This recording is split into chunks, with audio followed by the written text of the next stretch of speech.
Quotation mark. In English writing, quotation marks or inverted commas are punctuation marks surrounding a quotation, direct speech, or a literal title or name. Quotation marks can also be used to indicate a different meaning of a word or phrase other than the one typically associated with it and are often used to express irony.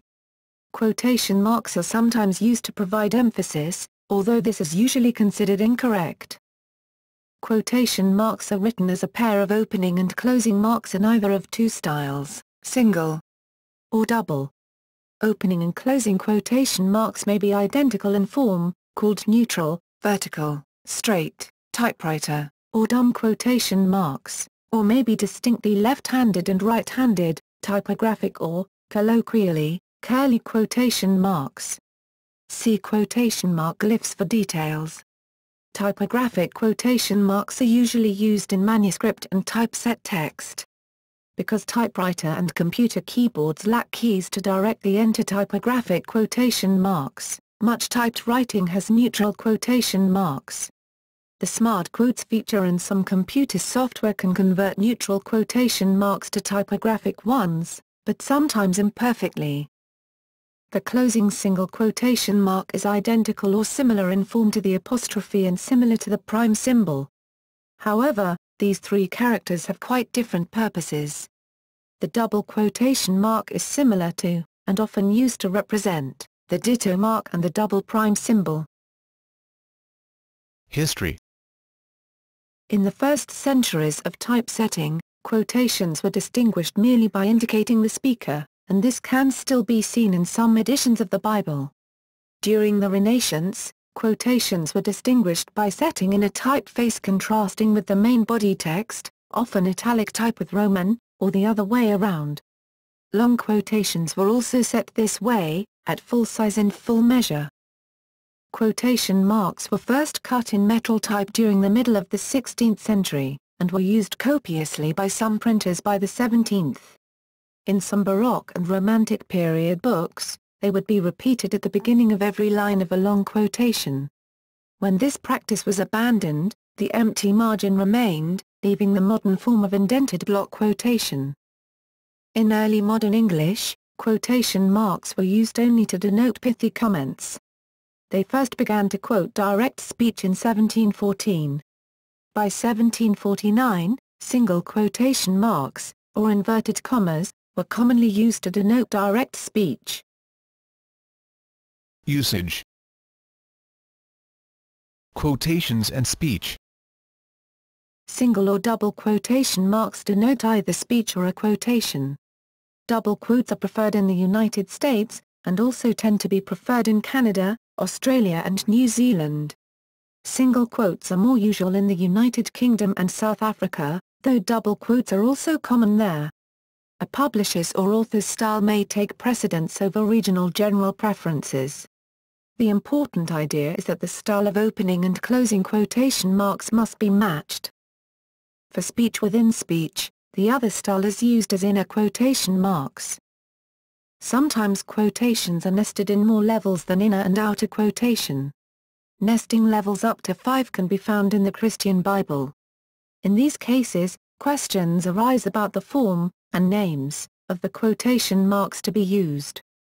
The most common way is to simply alternate between the two forms, thus. If such a passage is further quoted in another publication, then all of their forms have to be shifted up by one level. In most cases, quotations that span multiple paragraphs should be set as block quotations, and thus do not require quotation marks. Quotation marks are used for multiple paragraph quotations in some cases, especially in narratives. The convention in English is to give opening quotation marks to the first and each subsequent paragraph, using closing quotation marks only for the final paragraph of the quotation, as in the following example from Pride and Prejudice. As noted above, in some older texts, the quotation mark is repeated every line, rather than every paragraph. The Spanish convention uses closing quotation marks at the beginning of all subsequent paragraphs beyond the first. When quoted text is interrupted, such as with the phrase "he said," a closing quotation mark is used before the interruption, and an opening quotation mark after. Commas are also often used before and after the interruption, more often for quotations of speech than for quotations of text. Quotation marks are not used for paraphrased speech. This is because a paraphrase is not a direct quote, and in the course of any composition, it is important to document when one is using a quotation versus when one is using a paraphrased idea, which could be open to interpretation. If Al says, "All systems are functional," then, in paraphrased speech. Irony. Another common use of quotation marks is to indicate or call attention to ironic or apologetic words. Quotes indicating verbal irony, or other special use, are sometimes called scare quotes. They are sometimes gestured in oral speech using air quotes, or indicated in speech with a tone change or by replacement with supposed or so-called. Signaling unusual usage. Quotation marks are also used to indicate that the writer realizes that a word is not being used in its current commonly accepted sense. In addition to conveying a neutral attitude and to call attention to a neologism, or slang, or special terminology, also known as jargon, quoting can also indicate words or phrases that are descriptive but unusual, colloquial, folksy, startling, humorous, metaphoric, or contain a pun. Dawkins's concept of a meme could be described as an evolving idea.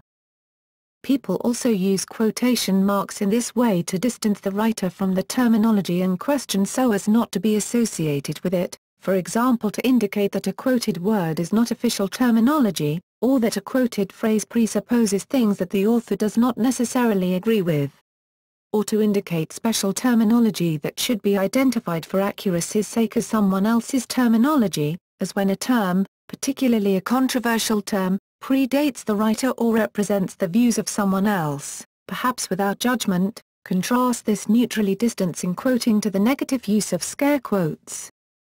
The Chicago Manual of Style, 15th edition, acknowledges this type of use but, in section 7.58, cautions against its overuse. Quotation marks are often used to alert readers that a term is used in a non-standard, ironic, or other special sense.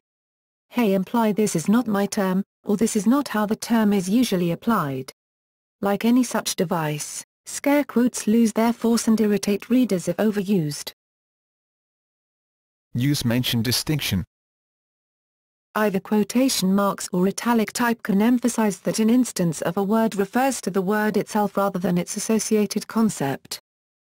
A three-way distinction is occasionally made between normal use of a word, no quotation marks, referring to the concept behind the word, single quotation marks, and the word itself, double quotation marks. The logic for this derives from the need to distinguish use forms, coupled with the mandate to retain consistent notation for like use forms. The switching between double and single quotes in nested citation quotes reveals the same literary device for reducing ambiguity. Writing about language often uses italics for the word itself and single quotation marks for a gloss, with the two not separated by a comma or other punctuation, and with strictly logical quotation around the gloss, extraneous terminal punctuation outside the quotation marks, even in North American publications, which might otherwise prefer them inside. Titles of artistic works. Quotation marks, rather than italics, are generally used for the titles of shorter works. Whether these are single or double depends on the context. However, many styles, especially for poetry, prefer the use of single quotation marks. Short fiction, poetry, etc. Arthur C. Clarke's The Sentinel, book chapters, the first chapter of 3001, The Final Odyssey as Comic Cowboy, articles in books, magazines, journals, etc. Extraterrestrial Relays, Wireless World, October 1945, album tracks, singles, etc. David Bowie's Space Oddity.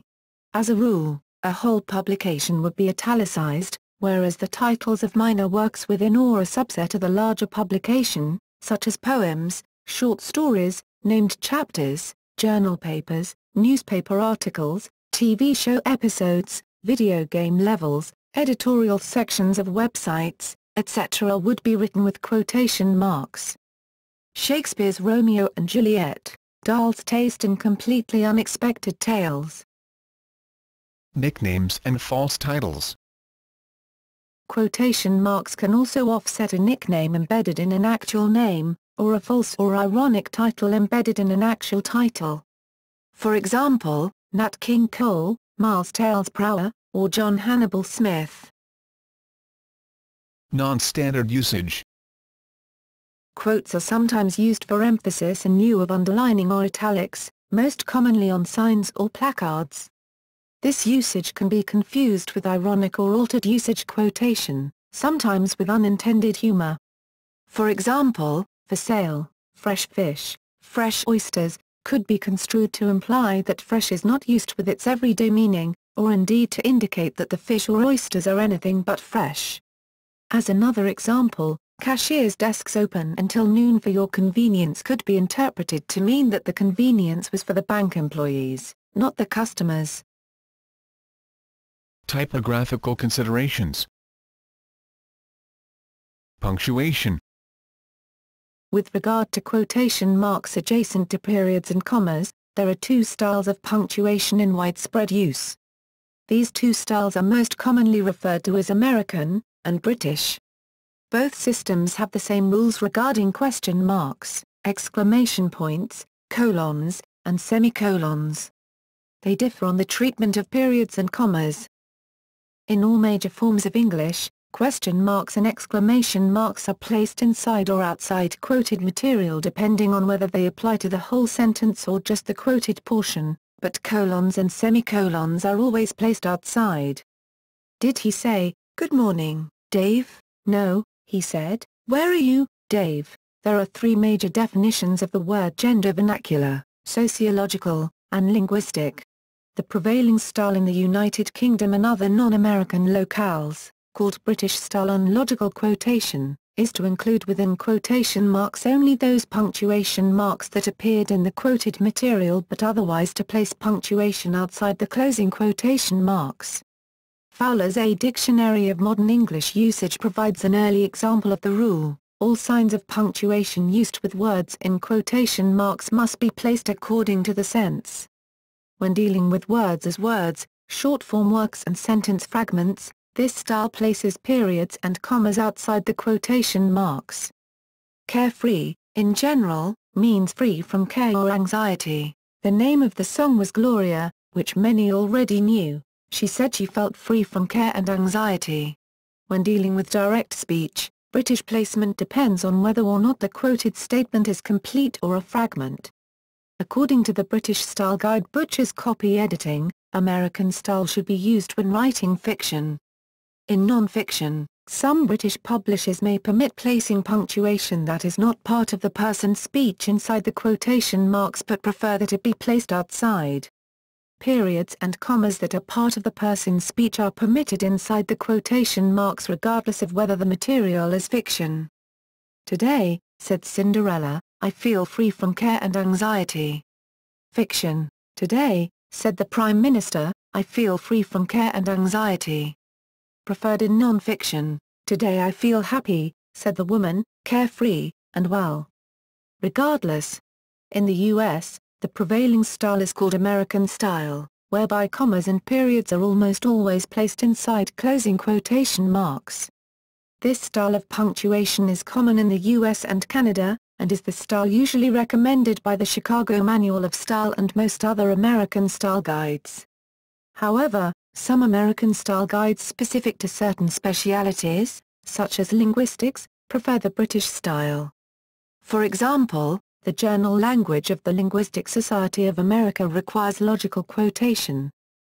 When dealing with words as words, short-form works and sentence fragments, this style places periods and commas inside the quotation marks. Carefree, in general, means free from care or anxiety. The name of the song was Gloria, which many already knew. She said she felt free from care and anxiety. This style also places periods and commas inside the quotation marks when dealing with direct speech, regardless of whether the work is fiction or non-fiction. "Today," said Cinderella, "I feel free from care and anxiety." Fiction. Today, said the Prime Minister, I feel free from care and anxiety. Non-fiction. Many American-style guides explicitly permit periods and commas outside the quotation marks when the presence of the punctuation mark inside the quotation marks will lead to ambiguity, such as when describing keyboard input. In the programming language Pascal, the statement end, including the period full stop, signifies the end of a program. In both major styles, regardless of placement, only one end mark, or, can end a sentence. Only the period, however, may not end a quoted sentence when it does not also end the enclosing sentence, except for literal text. Hello, world, she said. American style, hello, world, she said. British non-fiction, she said, hello, world. Both styles, hello, world. She exclaimed. Both styles, is anybody out there? She asked into the void. Both styles. Spacing.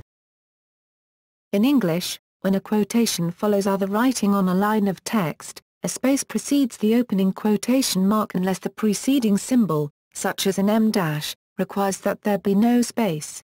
When a quotation is followed by other writing on a line of text, a space follows the closing quotation mark unless it is immediately followed by other punctuation within the sentence, such as a colon or closing punctuation. These exceptions are ignored by some Asian computer systems that systematically display quotation marks with the included spacing, as this spacing is part of the fixed-width characters. There is generally no space between an opening quotation mark and the following word, or a closing quotation mark and the preceding word. When a double quotation mark or a single quotation mark immediately follows the other, proper spacing for legibility may suggest that a non-breaking space, and NBSP, or thin space, and THINSP, be inserted. This is not common practice in mainstream publishing, which will generally use more precise kerning. It is more common in online writing, although using CSS to create the spacing by kerning is more semantically appropriate in web typography than inserting extraneous spacing characters. Non-language related usage.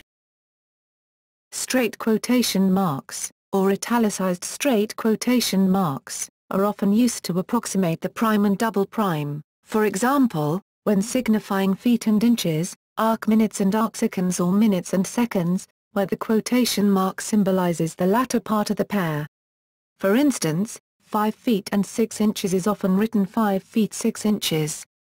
And 40 degrees, 20 arc minutes, and 50 arcseconds is written 40 deg 20 feet 50 inches. When available, however, the prime should be used instead, for example, 5 feet 6, and 40 deg 20 feet 50. Prime and double prime are not present in most code pages, including ASCII and Latin 1, but are present in Unicode, as characters U plus 2032 prime and U plus 2033 double prime. Double quotation marks, or pairs of single ones, are also often used to represent the ditto mark.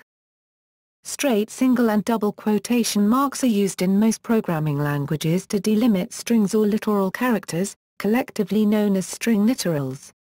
In some languages, for example, Pascal, only one type is allowed. In some, for example, C and its derivatives, both are used with different meanings, and in others, for example, Python, both are used interchangeably.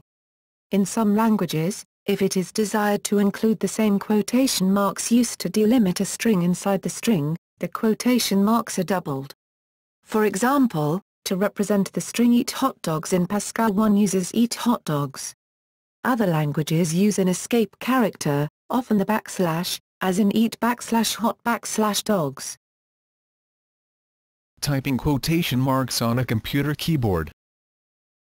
Standard English computer keyboard layouts inherited the single and double straight quotation marks from the typewriter, the single quotation mark also doubling as an apostrophe, and they do not include individual keys for left-handed and right-handed typographic quotation marks. However, most computer text editing programs provide a smart quotes feature, see below. to automatically convert straight quotation marks into typographic punctuation. Generally, this smart quote feature is enabled by default. Some websites do not allow typographic quotation marks or apostrophes in posts. One can skirt these limitations, however, by using the HTML character codes or entities. For additional characters used in other languages, see quotation mark glyphs. Smart quotes. To make typographic quotation marks easier to enter, publishing software often automatically converts typewriter quotation marks and apostrophes to typographic form during text entry, with or without the users being aware of it. These are known as smart quotes. Straight quotation marks are also known as dumb quotes. Some word processing programs incorrectly produce an opening single quotation mark in places where an apostrophe is required, for example, in abbreviated years like 08 for 2008, or TIS for it is. In the text typesetting program, left double quotes are produced by typing 2 backticks, and right double quotes by typing 2 apostrophes.